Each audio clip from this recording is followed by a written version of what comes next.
Good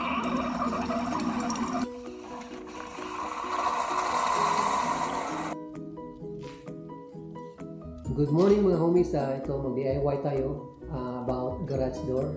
Tensioner is broken. Yun, na-snap yung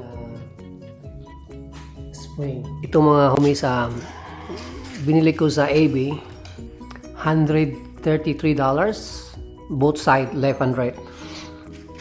And ang kailangan mo na tools for doing the DIY, itong socket wrench,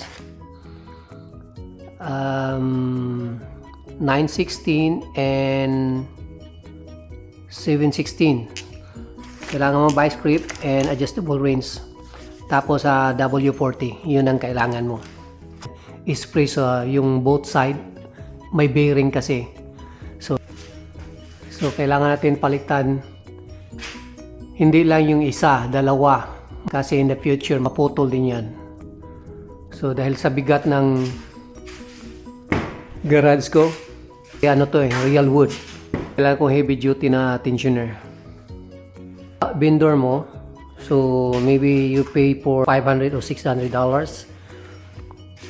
Include labor. Mag-start tayo ng DIY natin.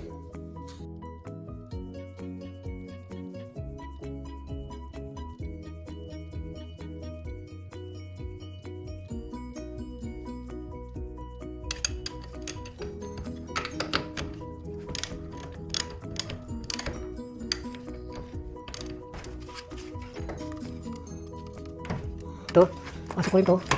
And then, that's it. There you go, guys. May katulo din. Pwede mo di palitan, pero kailangan palitan din ng the whole set para walang problema. Kung maputol man lang isa, so palitan mo na yung dalawa. That's the best option. Ito na yung isa. Palitan.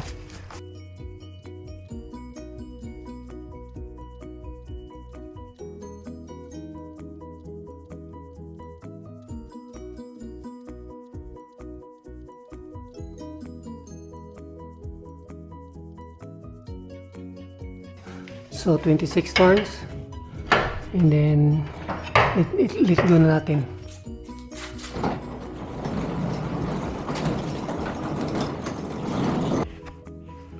Alright, the moment of truth.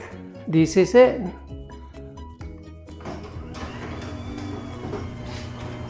New tensioner. See, tingnan mo mga homies heavy duty kasi ito, it's like yung wood, kaya mabigat.